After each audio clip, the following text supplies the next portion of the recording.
우리 다시 한번 주님 앞에 기도드리도록 하겠습니다. 주님 감사합니다. 주의 거룩한 역사를 다시 한번 주께서 안아주셔서 하나님 넉넉한 품 안에서 우리가 살아가는 것이 얼마나 감사하고 복된 것인지, 그 크신 은혜가 얼마나 놀라운 것인지 우리가 날마다 삶 속에서 감격하는 삶도 되게 하여 주옵소서. 하나님의 사랑에 우리가 젖어가기를 원합니다. 먼저 하나님의 사랑에 우리가 먼저 젖어 있기를 원합니다. 그 젖어 있는 사랑을 가지고 우리가 세상을 향해 나갈 수 있는 우리 모두가 되게 하여 주시옵소서. 오늘도 우리가 주의 말씀 앞에 섭니다. 주여 말씀하여 주시옵소서. 주의 말씀 사랑은 능력이 있다고 말씀하셨사오니 각 사람 마음속에 들어가셔서 하고자 하는 연약한 것을 세워주시옵시고 견고한 것들은 무너뜨려 주셔서 우리가 하나님 앞에 어떤 것도 나의 비밀의 공간을 만드는 삶을 살아가지 않는 우리 모두가 되게 하여 주시옵소서. 주님 앞에 우리 모두를 맡깁니다. 주여 다시 한번 주께서 우리 모두들을 고루맞춰 주셔서 하나님의 친백성 삼으신 것을 확인하는 시간 되게 하여 주옵소서. 돌아가신 주 예수님의 이름으로 기도드리옵나이다. 아멘. 데오빌로라고 하는 사람이 쓴 책이 하나 있습니다. 디사이플레이션이라고 하는 그 책인데, 이 한국말로는 생각은 결과를 낳는다라고 하는 그 책에 썼는데요. 그 서문에 이런 이야기가 실려 있습니다. 물론 그 서문은 데오빌로라고 하는 사람이 쓴 것이 아니라 커닝햄이라고 하는 선교사가 썼습니다. 그가 노르웨이를 방문을 했는데 그 국왕의 초대를 통해서 노르웨이를 방문해서는 그 국왕에게 이런 질문을 했습니다. 지금 노르웨이가 인구에 비해서 부유하고 강국인데, 그리고 강국이다 보니 거림이 없는데 왜 이런 결과가 있는지에 대하여 나에게 좀 이야기 좀 해주십시오. 그랬더니 국왕이 이런 이야기를 합니다. 많은 지도자들이 지금 노르웨이가 높은 교육열로 인해서 문명이 없고 부유한 나라가 되었고 강대국이 되었는데 사실 나는 이 이유에 대해서 알지 못합니다. 많은 지도자들이 내게 이런 질문을 하고 있지만은 나는 동일하게 왜 이런 결과가 우리 가운데 나와 있는지에 대하여 나는 사실 알지 못합니다. 그때 커닝햄이라고 하는 선교사가 그 국왕에게 이렇게 이야기했습니다. 그는 200년 전에 있었던 한 청년의 이야기를 꺼내면서 그에게 이렇게 이야기했습니다. 그는 글을 읽을 줄 모르는 사람이었습니다. 그런데 누군가가 그에게 성경을 한 권을 주면서 이것은 삶의 모든 분야에 대한 하나님의 말씀이다 라고 하는 그 이야기를 듣고는 그 성경을 받았습니다. 그러나 그는 성경을 읽을 수 없는 문명이었습니다. 이것은 삶의 모든 전반에 하나님께서 말씀하신 것이라고 하는 그 생각이 그의 마음을 사로잡고 시작하면서부터 그 책을 읽고 싶은 열망이 생기기 시작했습니다. 그래서 먼저 그는 글을 배우기 시작했고 그 글을 배우면서부터 성경을 읽어나가기 시작했습니다. 그는 성경을 읽으면서 회심하기 시작했어요. 그리고는 그의 삶은 예수를 믿기 전과 예수를 믿고 난 다음에 완전히 달라졌다고 할 만큼 큰 변화가 그의 가운데 일어났습니다. 그는 성경 안에서 삶의 전반적인 것들에 대하여 말씀하신다는 하나님의 그 음성을 듣고서는 그가 발견한 것들을 하나씩 하나씩 그의 이웃들에게 나누기 시작했습니다. 그리고는 삶의 전반적인 부분에 대하여 하는 그 말씀을 가지고서는 실천해 나가기 시작했습니다. 이것이 점점점 노르웨이에 퍼져나가기 시작하면서부터 노르웨이를 흔들어 놓기 시작했습니다. 이것을 일컬어서 허브붕이라고 하는 그 허브 리바이벌이라고 하는 그 운동의 시작이 되었다라고 하는 것을 그 국왕에게 이야기를 했습니다. 허브는 성경에서 삶의 전반적인 부분에 영향을 미친다라고 하는 그 소리를 듣고서는 그 하나님의 말씀에 대해서 공부하기 시작했고 그 공부한 것들에 대하여 실천하기로 애를 쓰면서부터 지금의 노르웨이를 만드는 그 기반의 토대를 만드는 역할을 했던 사람이었습니다.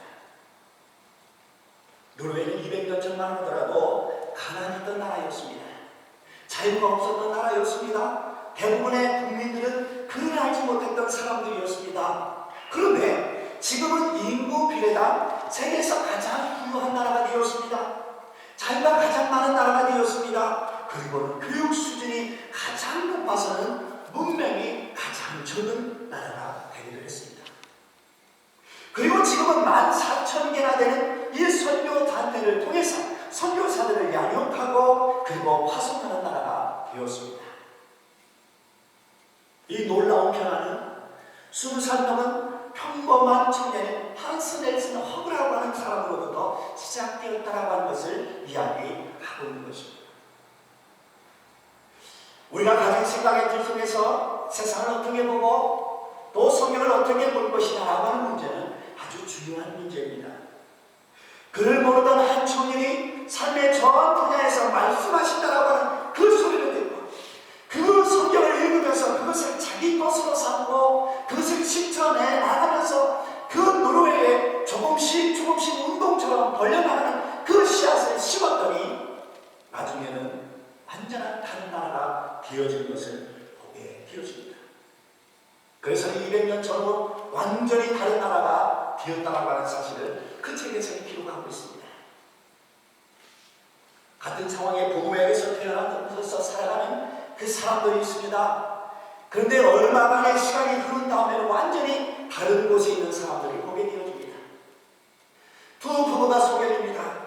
어떤 아이는 앞을 보지 못하는 그 부모의 손을 잡고 교회를 나오는 아이가 있는가 하면 어떤 아이는 창피하고 불평하다라고 불행하다라고 생각하면서 나중에는 그 자기의 현실을 저주하면서 살아가는 그 인생이 되어가는 어둠의 세계로 들어가는 사람도 있습니다.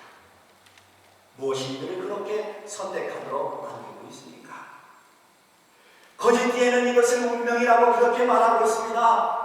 거짓지혜, 거짓령은 인간의 선택에 있어서 물리하다라고 하는 사실을 자꾸 가르쳐주고 있어요. 그래서 결혼도 운명이고 친구 관계를 맺는 것도 운명이고 우리가 직업을 갖는 것도 운명이고 그 모든 것이 다 운명이라고 그렇게 가르쳐주고 있습니다. 그리고는 전생에 네가 지은 죄의 결과라고 그렇게 가르쳐주고 있습니다. 이것이 타고난 팔자라고 그렇게 말하고 있습니다. 그래서 발버둥 치지 마라. 너희가 내 운명을 받아들여라. 발버둥 치고 산다고 해서 그게 변화되는 것이 아니라 그냥 받아들여라. 바람처럼 물처럼 흘러가다가 죽음을 맞이하는 것이 내 운명이라고 그렇게 가르쳐주고 있습니다. 정말 그렇다고 여러분 생각하십니까? 혹시나 우리의 사고 속에서 이런 사고가 밑바닥에 깔려있는 상태 속에서 성경을 보고 하나님을 보지는 않는지 모르겠습니다. 요한복음은 우리에게 이렇게 말씀하고 있습니다. 자기 땅에 오매 자기 백성이 영접지 않아. 그러나 영접하는 자 곧 그 이름을 믿는 자에게는 하나님의 자녀가 되는 권세를 주셨다. 신앙도 우리가 가진 생각에 가둬둬버리면요 입으로 고백을 해도 죽은 신앙이 되어지기도 합니다. 내가 어떻게 그것을 바라보느냐에 따라서 내가 어떻게 그것을 내 믿음으로 받느냐에 따라서 우리가 신앙생활을 한다고 하면서도 내 입으로는 고백하고 내 입으로는 하나님을 부르면서도 여전히 우리는 죽은 신앙의 그 상태를 벗어나지 못하는 경우가 있다는 것입니다. 어느 교회는 소리내서 기도하는 것을 못하게 합니다. 어떤 교회는 방언으로 기도하는 것을 못하게 합니다. 어떤 교회는 손뼉을 치면서 찬양을 드리고 기도하는 것을 못하게 합니다. 하나 성경을 믿고 하나님을 믿으면서도 신앙의 방식이 이렇게 다를 수가 있습니다. 이게 신앙이고 이게 일종의 신앙의 틀입니다. 이것을 신앙관이라고 말하면서 때로는 고집을 피울 때도 있습니다. 다 이유가 있겠죠. 찬양을 할 때 손뼉을 치지 못하게 하고 가문의 기도를 못하게 하고 소리내서 기도하지 못하게 하는 다 이유가 있겠죠. 그러나 그들이 하지 못하게 하는 이유가 있을 수 있겠지만 이런 신앙관이 틀에 끊어버리면 하나님의 하신 일들이 막혀버리는 경우가 있다는 것입니다. 내 생각이 잘못되었음에도 불구하고 살아계신 하나님을 부르면서도 여전히 하나님의 역사를 경험하지 못하는 것은 내 부정적인 것들이 내 신앙의 틀이 되어 있는데도 불구하고 우리는 그 생각을 바꾸지 않고 우리에서 살아계신 하나님을 경험하지 못하는 경우가 있다는 것입니다. 저는 오늘 특별히 자녀됨의 본성이라서 우리와 함께 말씀을 나누고 싶은 것입니다. 제가 말씀을 드렸듯이 유일하게 아버지가 있는 종교가 기독교라고 말씀을 드렸습니다. 청명은 우리 가운데 하나님께서 우리의 아버지가 되신다라고 하는 구절을 30번이나 넘게 성경에 우리 가운데 기록하고 있습니다. 하늘에 계신 너희 아버지께 영광을 돌려라. 하늘에 계신 너희 아버지의 온전하심과 같이 너희도 온전하라. 하나님도 하늘에 계신 너희 아버지께 상을 받기 위해서 너희는 살아라. 주님께서 우리 가운데 가르쳐주신 주님의 기도 속에서도 하늘에 계신 우리 아버지라고 그렇게 가르쳐주고 있습니다. 신약 성경에만도 30번이 넘게 나오도록 하나님과 우리와의 관계 속에서 하나님이 우리의 아버지가 되신다라고 하는 사실을 우리 가운데 가르쳐주고 있어요. 자녀가 될 권세를 갖고 하나님을 아버지라고 부르는 결과가 되었는데 이것이 바로 보물은 우리 가운데 은혜라고 하는 사실로 표현을 하고 있는 것입니다. 사랑하는 성도 여러분, 우리가 기도해야 할 문제 중에 가장 중요한 것이 하나 있다면 정말 막 들이지 말고 기도해야 될 것이 있다면요, 우리가 가족을 위해서 기도해야 된다는 거예요. 아버지가 아버지의 자리에 있고 어머니가 어머니의 자리가 있고 자녀가 자녀의 자리가 있는 그런 가정이 되게 해달라고 우리는 기도해야 돼요. 요즘 부모님들이 자녀들을 내팽개치듯 하는 시대가 되었어요. 그러다 보니까 가정이 화해가 되었습니다. 가정을 회복하는 그 기도를 통해서 근본적으로 신앙의 뿌리를 흔들어가는 어둠의 세력과 우리는 싸워야 한다는 것입니다. 이혼을 수시로 합니다. 동거를 했다가 쉬면 헤어져요. 그러다 보니까 아이들은 수시로 자기를 보호하는 그 보호자들이 바뀝니다. 작년까지는 이 사람이 나의 아버지 역할을 했는데 몇 년 살다가 보면 또 다른 사람이 나의 아버지가 되어서는 나를 보호하는 사람이 되었습니다.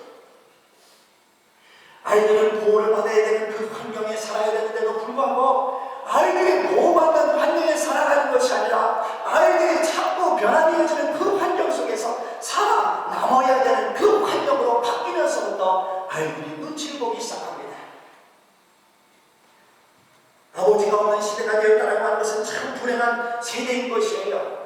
아버지를 생각하면 마음에 든든함이 있고 위로가 되어지고 힘이 되어야 하는데 아버지만 생각해도 말할 수 없는 그 든든함이 내 안에 있어야 되는데 아버지가 없는 세대가 되다 보니까 아버지를 생각해도 그거에 대한 개념이 없습니다. 아버지가 없는 세대가 되다 보니 하나님이라고 하는 그 개념을 이해하는 것이 점점점 어려워지고 있다고 하는 것입니다.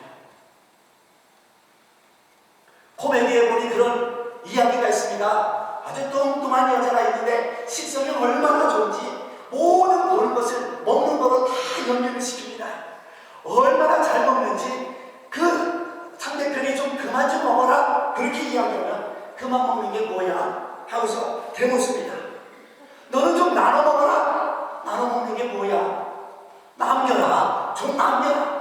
그런데 이 사람이 개념을 모르는 거예요. 식성이 너무 좋다 보니까 뭐든지 다 먹는 거로 연결되다 보니까 나눠 먹으라고 해도 나눠 먹는 것이 뭔지는 몰라요. 아, 내가 너무 먹어서 소화가 안 되네. 소화가 안 되는 게 뭐야?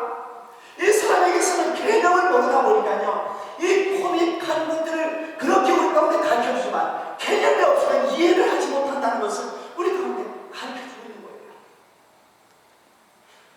아버지에 대한 개념이 없다라고 하는 것은 커다란 불행입니다. 이거보다 더 큰 불행이 없어요. 아버지에 대한 개념이 없는 세대 속에 있는 자녀들은 참으로 불행한 세대라고 하는 것을 여러분 생각하셔야 돼요.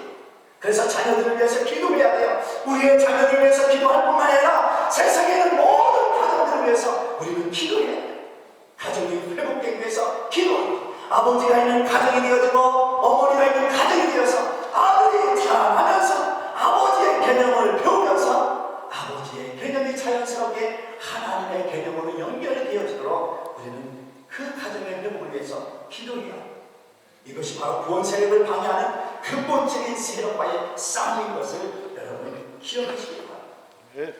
우리를 구원하러 오셨습니다. 주께서 우리를 구원하러 오셨다는 것이 놀라운 은혜라고 본문은 우리 가운데 가르쳐주고 있는데요. 제가 여러분에게 말씀을 드리려고 하는 것은 바로 그겁니다. 그런데요, 주님께서 구원하기 위해서 우리 가운데 오셨는데 하나님이 아버지로 오셨는데 그것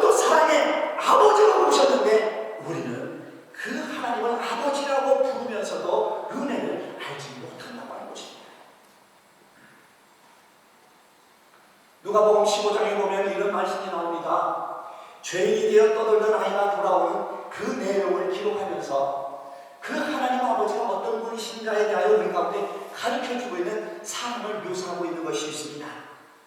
아들이 집을 나갔습니다. 집을 나갔다 돌아온 그 아들이 돌아오기를 기다리는 그 아버지가 나간 곳을 향해서 늘 지켜보고 있는 그 모습을 우리 가운데 가르쳐주고 있습니다. 근데 집을 나갔다가 돌아온 아들을 맞이하는 그 아버지의 모습을 통해서 그 아버지의 사랑이 얼마나 놀라운 것인지를 우리는 그 말씀 속에서 보게 되어집니다.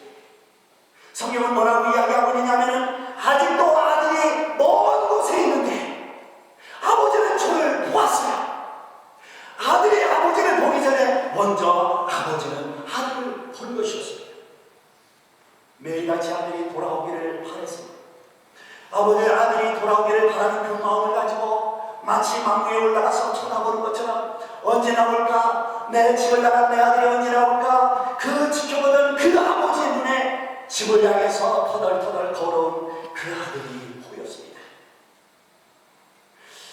아버지가 얼마나 기다렸는지는 모릅니다. 그러나 집을 나간 그 아들이 돌아오기를 기다리는 그 마음을 가지고 그 아들이 나간 방향을 주시하면서 기다렸던 그 아버지의 눈에 집을 향해서 돌아오는 그 아들이 보였습니다. 그 모습은 그 아버지의 마음에 치근한 마음이 들었습니다. 집을 나가서 얼마나 고생했을까? 밥은 제대로 먹을까? 우리 아들이 잠은 제대로 잤을까? 혹시 몸에 이상은 없는 것일까? 늘 마음을 가지고 있었던 그 아들이 보이자 아버지의 마음에 치근한 마음이 들었습니다. 아마 힘없이 걸어오는 그 아들의 모습 속에서 더 치근한 모습이 보였을지도 몰라요. 그런데 아버지는 그 아들을 보자 치근한 마음이 들어서는 아들을 향해서 달려나갔다고 하는 사실을 우리 가운데 가르쳐주고 있어요. 아들이 오는 모습을 바라보고 아버지가 기다린 것이 아니라 아들이 올 때까지 기다리는 것이 아니라 그 아들을 보고 아버지는 그 아들을 향해서 달려나갔어요. 그리고는 그 아들을 보고는 목을 끄는 곳은 사랑의 입맞춤을 했습니다. 아들을 환영했습니다. 그리고는 어떤 꾸지람도 그 아들에게 하지 않은 것을 우리 가운데 가르쳐주고 있습니다. 이 몸을 껴안고 입을 맞추면서 환영했습니다. 그리고 금가락지를 띄워줬습니다. 새 옷을 입혀주었습니다. 그리고 손을 잡아서 잔치를 베풀었습니다. 집에 남아있던 옷을 찾아서 야, 내 아이에게 새 옷을 입혀라 이렇게 한 것이 아니라 내 아이가 돌아올 때에 내가 입혀줘야지 라고 준비해 두었던 새 옷을 가지고 그 아들에게 입혀주었다고 하는 것입니다. 이게 하나님이요 하나님 아버지의 모습이라고 하는 것입니다. 아버지인 하나님은 과거를 묻지 않으셨습니다. 무슨 잘못을 했는지 그는 묻지 않았습니다. 나가보니 힘들었지, 아버지 집이 그리웠지, 배고파보니 풍족한 것이 뭔지 알았지, 이렇게 묻지도 않았습니다. 그저 지금이요 달려가서는 목을 안았습니다. 그리고는 사랑하는 아들의 입에 입을 맞추었습니다. 아버지는 그저 측은한 마음이 그 가슴 속에 가득했어요. 이것이 우리 아버지의 국률이라고 하는 것을 우리 가운데 가르쳐주고 있는 것입니다. 몰라요. 남들은 아들의 행위를 비난했을런지도 모릅니다. 그 큰 아들은 그 아들을 비난했어요. 그 종들은 그 아들을 비난했을런지도 모릅니다. 그러나 아버지는 어떤 말로도 그 자녀를 비난하지 않았다고 하는 것을 우리 가운데 가르쳐주고 있습니다. 그저 목을 끌어안고 환영하는 이 맞춤을 때렸던 거예요. 우리도 이것을 알아야 합니다. 아버지 하나님은 돌이켜서 반성하는 모습을 기뻐하시는 것이 아니라 아들이 아버지 집에 돌아온 것 그 자체를 좋아하시는 것입니다. 이것이 아버지의 사랑이라고 하는 거예요. 종종 우리의 모습을 바라보면서 나는 하나님 앞에 가까이 갈 수 없는 그런 죄인이다라고 하는 그 마음, 물론 우리가 우리 가운데 이런 마음들이 필요해요. 그러나 먼저 우리가 생각해야 될 것은 하나님은 우리의 죄악에 대하여 어떤 것도 책하지 않으시고 그저 돌아올 때 그 돌아오는 자체만으로도 하나님은 기쁨으로 우리를 맞으면서 우리의 목을 안고 입을 맞추시는 사랑을 가지고 우리에게 다가오신 분이라는 것입니다. 그래서 요한일서 3장에는 이렇게 우리 가운데 가르쳐주고 있습니다. 보라, 하나님께서 어떠한 사랑을 우리 가운데 베푸사 하나님의 자녀라 일컬음을 받게 하셨느니라. 하나님의 백성이 될 수 있는가? 어떻게 우리가 하나님의 자녀가 될 수 있겠는가? 그런데 하나님 어떻게 그 사랑을 우리 가운데 베풀어 주셨기에 우리가 하나님의 자녀라고 일컬음을 받을 수가 있겠느냐고 요한일서에 이렇게 우리 가운데 가르쳐주고 있습니다. 자기 백성에게 왔으나 영접지 않았지만 영접하는 자, 곧 그 이름을 믿는 자들에게는 하나님의 자녀가 되는 권세를 주셨다. 11절에 보니까 이런 말씀이 있습니다. 자기 백성에게 왔다고 이렇게 성경을 가르쳐주고 있습니다. 그런데 이 말씀을 잘 보시면 거기에 발견되어지는 그 숨겨진 단어들이 있습니다. 주님이 상관없는 곳에 오신 것이 아니었던 것이에요. 처음부터 자기의 소유된 세상이었고 처음부터 자기에게 소유된 백성에게 오셨다라고 하는 것을 우리 가운데 가르쳐주고 있어요. 자기의 소유된 백성에게 오셨어요. 자기의 소유된 그 땅에 주님께서 오셨어요. 그런데도 불구하고 그 백성들이 배척했다고 하는 사실을 그렇게 가르쳐주고 있습니다.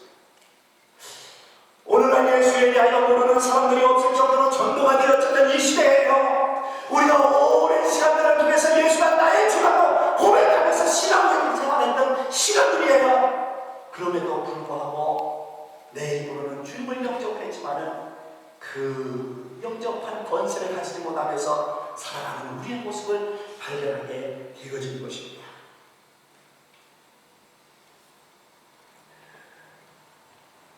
하나님께서 우리 가운데 베푸신 그 은혜는 얼마나 놀라운지 우리 가운데 그 영광과 은혜로 나타났다고 하는 사실을 우리 가운데 가르쳐주고 있습니다.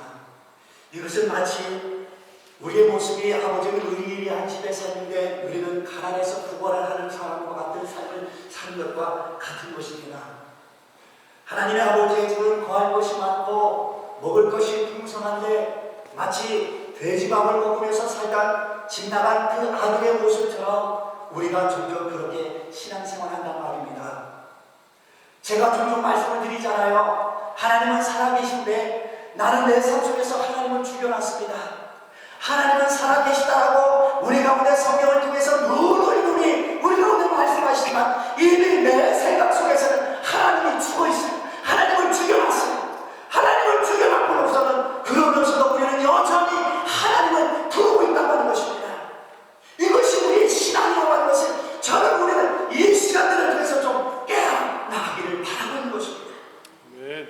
우리가 자녀가 되었는데 그 자녀가 된 권리를 우리가 모른다는 것입니다.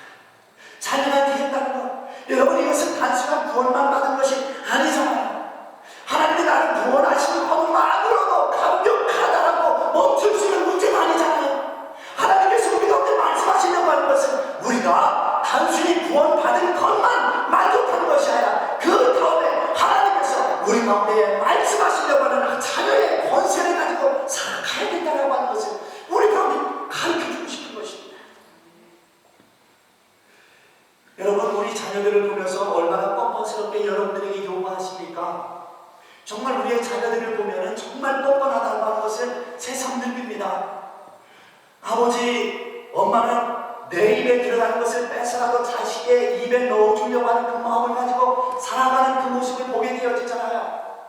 나는 내 주머니에 그 어떻게 해야 될지 모르는 그런 상황 속에 있지만은 자녀들이 와서 뻔뻔스럽게 아버지 나 돈이 필요해 하면은 그냥 아무 생각 없이 내 주머니에 있는 것을 털어서 우리 자녀들에게 주는 그 마음을 가지고 있잖아요. 예수님이 우리 가운데 그렇게 말씀하셨습니다. 자식이 떡을 달라면 누가 돈을 주고 생선을 달라면 누가 뱀을 주는 아버지가 있겠느냐? 여러분 없습니다. 떡을 달라고 하는데 누가 뱀을 주는 돌을 주는 그런 아버지가 있습니까? 생선을 달라고 하는데 누가 뱀을 주는 아버지가 있습니까? 어떤 아버지도 돌을 주지 않습니다. 그런 일이 있을 수가 없습니다. 세상 아버지도 그런 일이 없습니다. 하물며 하늘에 계신 우리 아버지께서 좋은 것을 너에게 주지 않겠느냐라고 하나님 우리 가운데 말씀을 하고 있습니다. 다른 나라는 몰라요. 다른 나라는 몰라도요. 우리나라 부모들이 자식에게 가장 많이 하는 말이요. 더 먹어라 이 말이에요. 더 먹어라. 조금만 더 먹어라. 조금만 더 먹어라. 왜 그렇게 여러분들은 우리의 자녀들에게 조금만 더 먹어라. 조금만 더 먹어라 이렇게 말을 할까요? 때로는 아버지의 입에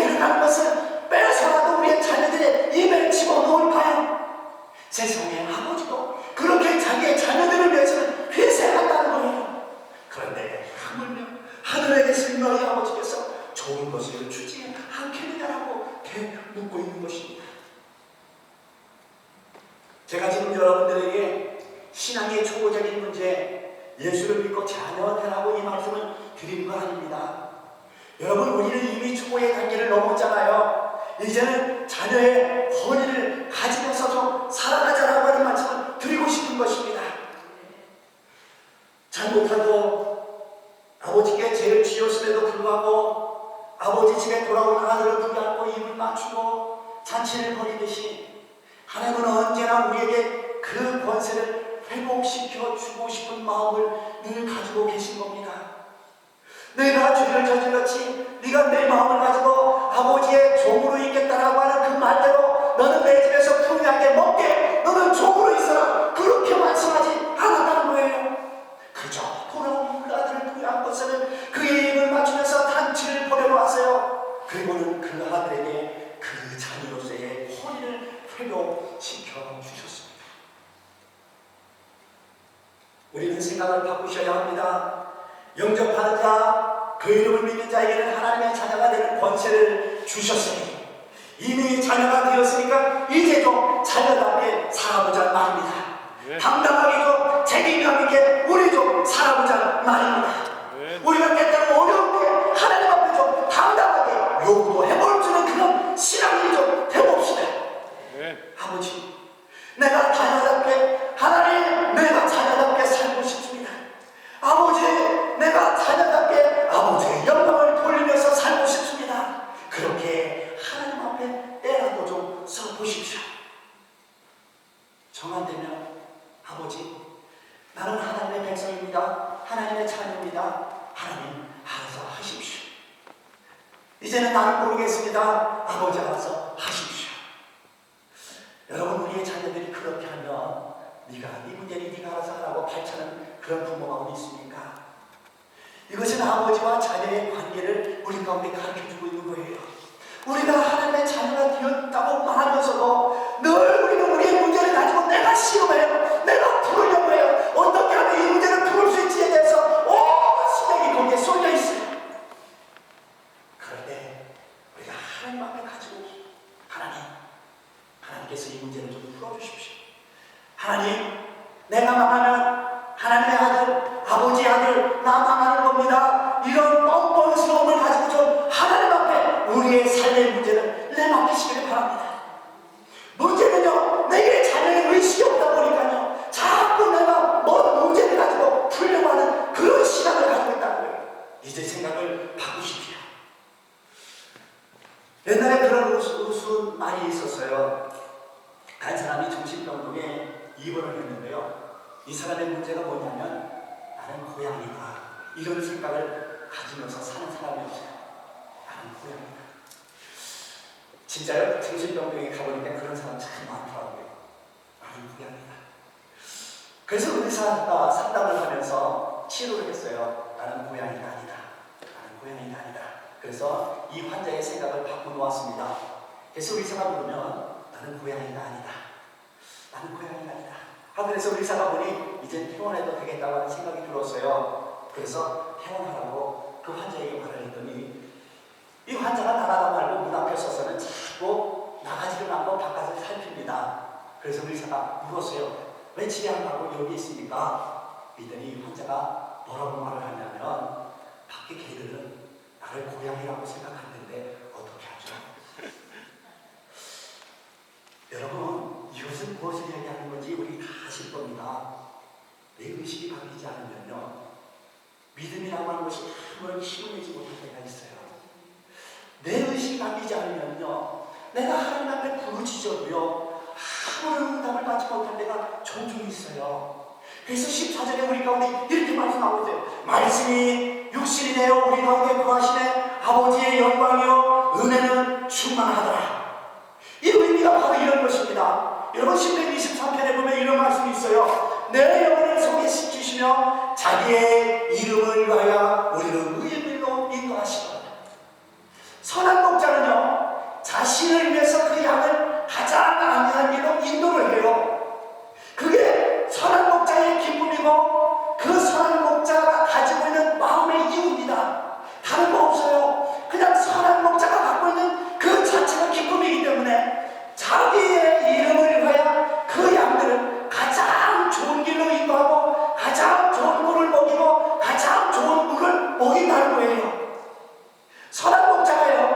양을 돌보는 것이 의무가 아닙니다. 의무로서 돌아보는 것이 아니라 그냥 그것 자체가 기쁨이에요. 내게 속한 양을 내가 돌본다. 가장 튼튼하게 가장 건강한 양으로 돌보겠다라고 하는 그 자체가 그의 가운데 있는 기쁨인 거예요. 종종 부모님들이 늦은 밤에 자녀들이 자는 방에 들어가서는 혹시 이불을 차고서 자는지 않는가 생각해서는 들어가서 이불을 덮어줍니다. 자녀가 공부하다가 불을 켜놓고서 자면은 그 아이가 침대에서 제대로 누우라고 그렇게 이야기하면서 불을 끄면서 나갑니다. 여러분, 이것이 부모의 의무에서 나오는 행동이겠습니까? 그것이 바로 부모의 기쁨이기 때문에 그렇게 하는 것입니다. 부모의 입장에서는 그게 기쁨이에요. 자녀의 입장에서 보면 그게 은혜인 거예요. 나를 지키고 나를 보호하고 나를 늘 생각해는 그 아버지를 생각하면, 자녀의 입장에서 아버지를 생각하면 그게 은혜예요. 그런데 아버지의 입장에서 자녀를 돌보고 선한 목자의 입장에서 그 양을 돌보는 것은요, 그 자체가 기쁨이라고 하는 사실을 우리 가운데 가르쳐주고 있는 거예요. 그 영광이 아버지의 영광이라고 그렇게 말하고 있어요. 그게 무엇을 바로 이야기하느냐면, 제가 말씀을 드렸던 것처럼 하나님은 자기를 위하여 우리 가운데 거하신다라고 하는 의미를 그렇게 표현한 것입니다. 하나님은 우리와 함께 하신다. 하나님 자신을 위하여 우리 가운데 거하시는 거예요. 그게 그분의 기쁨입니다. 하나님이 우리와 함께 거하시는 그것 자체가 하나님의 기쁨이고 그분의 영광이라고 하는 사실을 우리 가운데 가르쳐주고 있는 거예요. 하나님이 바로 이러한 분이라고 하는 것을 우리 가운데 가르쳐주고 있는 것입니다. 하나님은 당신 자신을 위해서 우리와 함께 거하시는 겁니다. 그런데 당신을 위한 이 그 일 자체가, 또 그 자녀가 그 백성에게 그 은혜를 베풀므로 인해서 하나님은 그 은혜를 경험하는 자녀들과 함께 있는 것으로 말하여 기쁨이고 그것이 만족이라고 하는 것으로 우리 가운데 가르쳐주는 표현을 이렇게 한 것입니다.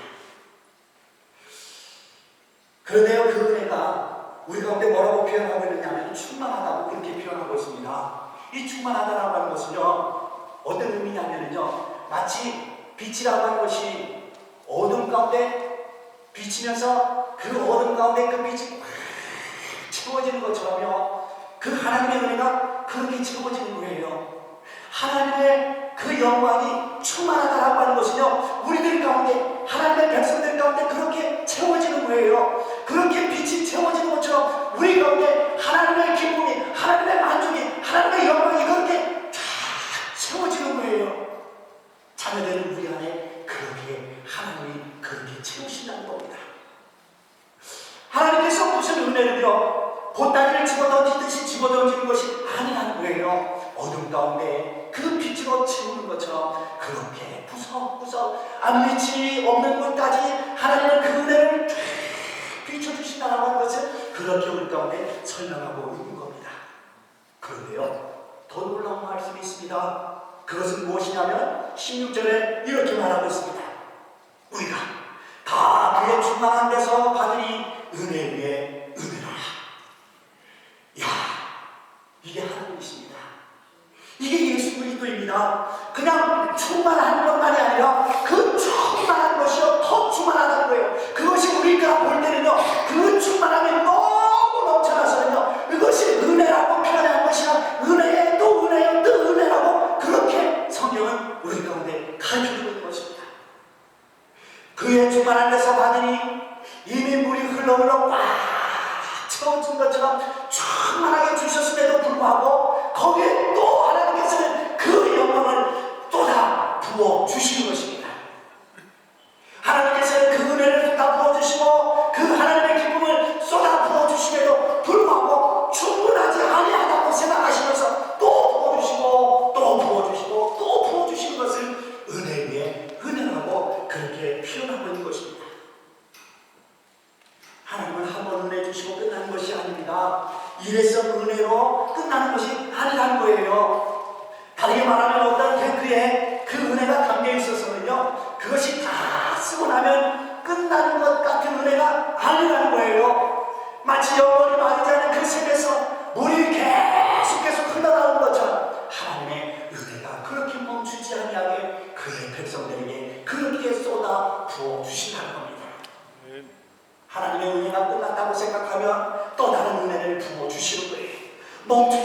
그 하나님의 사랑으로 한없이 그 자녀들에게 쏟아 부어주시는 거예요. 그렇게 주시고 주시는 하나님의 은혜 속에 있으면서도 자녀된 삶을 살지 못한다면요, 이게 바로 풍요 속의 빈곤인 것입니다. 여러분, 영적인 풍요 속의 빈곤이에요. 우리가 신앙생활하면서 내 영적인 풍요 속에 빈곤이 가지고 살아가고 있다고 한다면 여러분, 우리 생각을 바꾸셔야 돼요. 하나님의 그 풍성함이 우리 가운데 어떻게 역사하시는지에 대해서 먼저 하나님의 사랑에 대하여 우리의 모든 시선을 맞춰보시기 바랍니다. 나를 바라보고 세상을 바라보는 것이 아니라 내 환경을 바라보시는 것이 아니라 끊임없이 우리 가운데 풍기를 원하시는, 끊임없이 우리 가운데 부어주시기를 원하시는 그 하나님 앞에 우리의 시선을 고정시키십니다. 그럴 때 우리의 영적인 그 빈곤에서 벗어날 수가 있는 것입니다. 아멘. 사랑하는 성도 여러분, 영적인 가난함 속에 살지 마시기를 바랍니다. 자녀답게 하나님 앞에 당당하게 세상을 향해 나가십시오. 그래서 그분 안에서 우리의 권세를 누리시고 하나님을 닮아서 하나님 나라의 상속자답게 우리가 살아가시기를 바랍니다. 좀 우리가 당당합시다. 하나님의 마음은 좁지 않습니다. 하나님의 손은 작지가 않습니다. 하나님의 손은 작지가 않습니다. 그럼에도 불구하고 내 생각이 잘못됨으로 인해서 하나님의 손이 작고 하나님의 마음이 좁은 사람처럼 그렇게 생각을 하고 있습니다. 하나님의 마음은 넓어요. 어떤 것으로 채울 수 없이 하나님의 마음은 넓습니다. 하나님의 능력은 어떤 것이든지 다 할 수 있는 그 능력의 하나님이십니다. 그런데 우리가 영적인 거리처럼 하나님 앞에 살다 보니까 하나님의 자녀로서의 권세를 누리지 못하면서 우리가 살아가고 있단 말입니다. 바라기는 성도 여러분, 하나님의 거룩함 안에서 내가 자녀된 권세를 누리시기를 바랍니다. 하나님의 그 풍성함을 내 삶 속에 끌어오시기를 바랍니다. 내 영혼 가운데 풍성함을 채우시기를 바랍니다. 내 정신 가운데 하나님의 그 풍요로움을 채우시기 바랍니다. 더불어서 우리의 모든 삶 속에서 풍요케 하시는 하나님의 풍요를 누리셨어요. 하나님의 백성이 이렇게 하나님의 은혜 속에서 축복받고 살아간다라고 하는 것을 세상 사람들에게 증인된 삶이 되시기를 주님의 이름으로 부탁을 드립니다. 우리 주님 앞에 기도드리도록 하겠습니다. 우리 다른 시간에 함께 통성으로 좀 기도합시다. 하나님의 백성으로서의 내 삶이 하나님의 자녀로서의 의식이 좀 회복되어지게 해달라고 이 시간에 기도합시다. 하나님, 나는 하나님의 자녀입니다.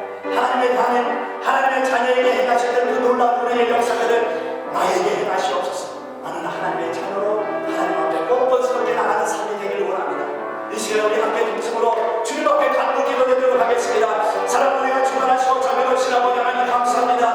오늘도 사랑하는 주의 백성들 주님의 전에 나왔는데 하나님 주께서 우리 가운데 베푸시는 그 은혜를 생각할 때마다 너무나도 감격되어지고 너무나도 우리에게 감당할 수 없는데 그럼에도 불구하고 여전히 우리는 불교 속에 우리는 살아가는 그런 백성들로 이 세대가 종도 있습니다. 하나님 우리를 붙드시고 인도하여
생각하는 사람이 있습니다.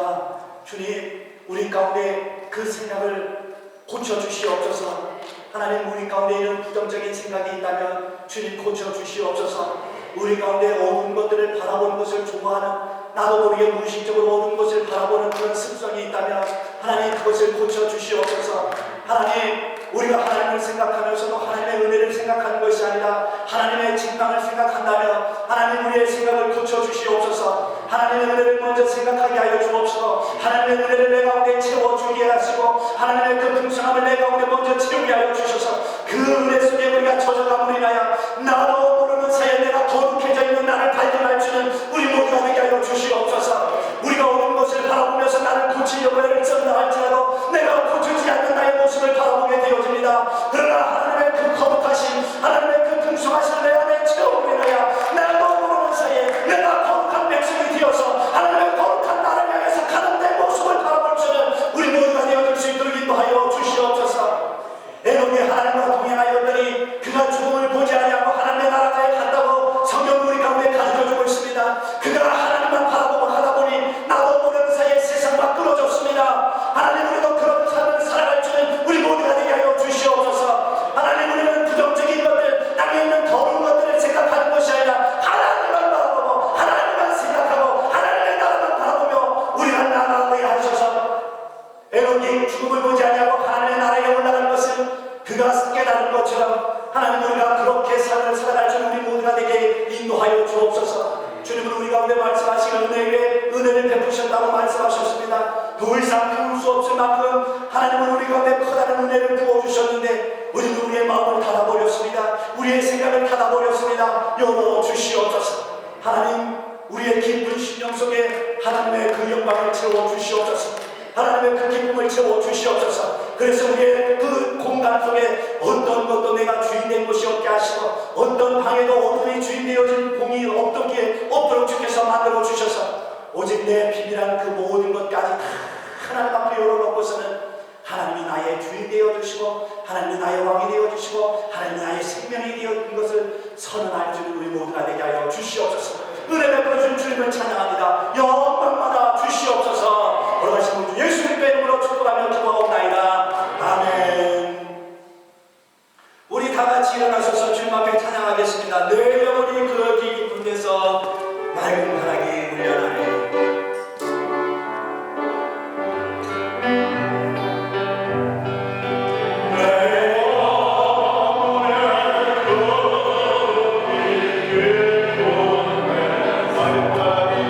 My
주시어 교통이 인도하시니 오늘 이 자리에 모여서 예수를 주라고 고백하는 백성들 삶의 현장에 나갈 때마다 내가 자녀됨을 회복하게 하시고 그 자녀된 신분으로 세상 가운데서 승리하는 성도 되어지도록 이제부터